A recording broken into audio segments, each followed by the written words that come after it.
प्यारा. महाराष्ट्रात जमीन व हवामान ह्यात बऱ्याच मोठ्या प्रमाणात फरक आहे. निसर्गाची अनुकूलता सर्वच ठिकाणी सारखी नाही. अशा परिस्थितीत शेतीचा विकास आणि उत्पादन वाढ हे महाराष्ट्रासमोर आव्हान होते.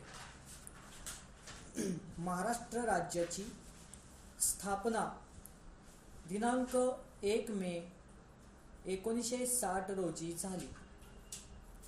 महाराष्ट्र हा प्रामुख्याने खेड्यात पसरलेला असल्यामुळे ग्रामीण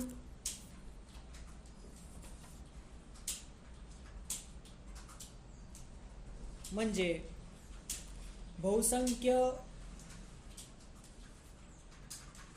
लोकांच्या आणि त्यांच्या शेतीच्या विकासाला प्राधान्य देणे क्रमप्राप्तच होते.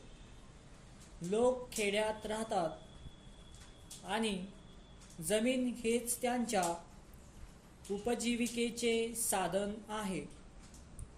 सर्व धंद्यात महत्त्वाचा धंदा हा शेतीचा असल्याने महाराष्ट्र राज्याची स्थापना झाली. त्याच वेळी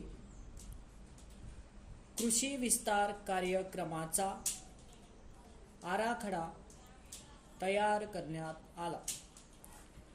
विकासाच्या ज्या नवीन योजना होत्या त्यामध्ये खालच्या थरापासून अगदी वरिष्ठ थरापर्यंत काम करणारा कर्मचारी वर्ग हा कृषी संचालकांच्या खाली काम करीत असे.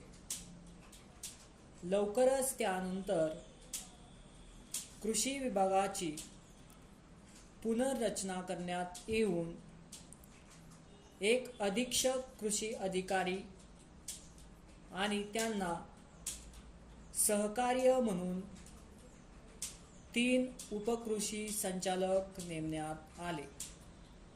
त्यांच्यावर विशिष्ट स्वरूपाच्या कामाच्या जबाबदाऱ्या सोपविण्यात आल्या. प्यारा. त्या पुढच्या टप्प्यात विस्तारित कार्यक्रमानुसार कृषी विभागाचा आराखडा तयार होऊ लागला आणि 1962 मध्ये प्रजातंत्र विकेंद्रीकरण करण्यात आले. तेव्हा जिल्हा पातळीवर समित्या स्थापन करण्यात येऊन कृषी विकासाचा कार्यक्रम त्यांच्याकडे सुपूर्द करण्यात आला. स्टॉप.